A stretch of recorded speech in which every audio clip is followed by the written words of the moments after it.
বাবা, আপনাকে কি খেতে দিয়ে দেবো? না বৌমা, এখনো খিদে পাইনি, একটু পরে দাও। ঠিক আছে, তাহলে আমি খাবার রেখে দিচ্ছি। আপনার যখন মনে হবে গরম করে খেয়ে নেবেন। আমি বারবার গরম করে আপনাকে দিতে পারবো না, আমার অন্য অনেক কাজ আছে। শোনো বৌমা, তুমি খেতেই দিয়ে দাও। খেতে তো হবেই, এখন খাই আর একটু পরেই খাই। নাটক যত সব।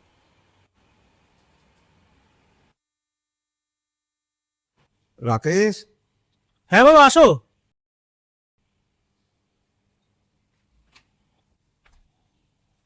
হ্যাঁ বাবা, বলো, কিছু দরকার ছিল? 3-4 দিন হলো আমার সুগারের ওষুধটা শেষ হয়ে গেছে। কালকে অফিস থেকে যখন আসবি, তুই যদি সময় পাস আমার ওষুধটা নিয়ে আসিস। হ্যাঁ, সেটা তো আমি নিয়ে আসবোই, কিন্তু যেদিন তোমার শেষ হয়েছে সেদিনকে বলোনি কেন? তখনই নিয়ে আসতাম।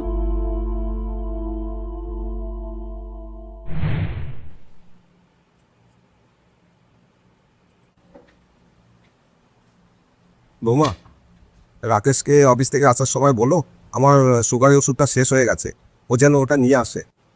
হ্যাঁ হ্যাঁ, ঠিক আছে, বলে দেবো।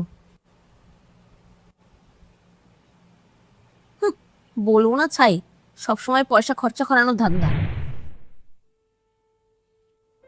কি হলো, কি ভাবছো?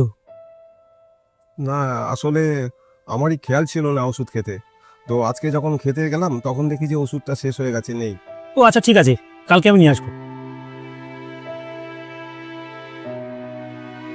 আমি না বাবার ব্যাপারটা কিছু বুঝতে পারি না।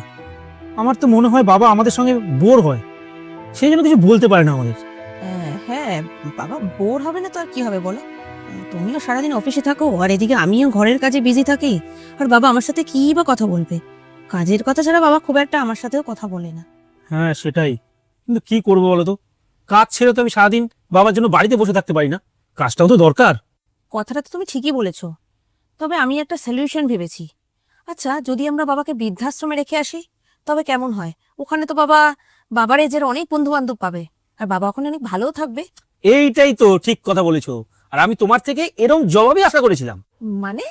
মানে এটাই, আমি বাবার মুখ থেকে স্পষ্ট বুঝতে পেরেছি বাবা একাকির জন্য মন মরা হয়ে থাকে না, তোমার বাজে বিহেভিয়ারের জন্য, আর তুমি যে জানোয়ারের মতো বিহেভিয়ার করো তার জন্য এরকম হয়ে থাকে। তুমি যে বাবাকে বৃদ্ধাশ্রমে পাঠানোর কথাটা বললে না, এটা শোনার পর তোমার পজিশনটা আমার কাছে আরো নেমে গেল। তুমি কেমন মেয়ে গো?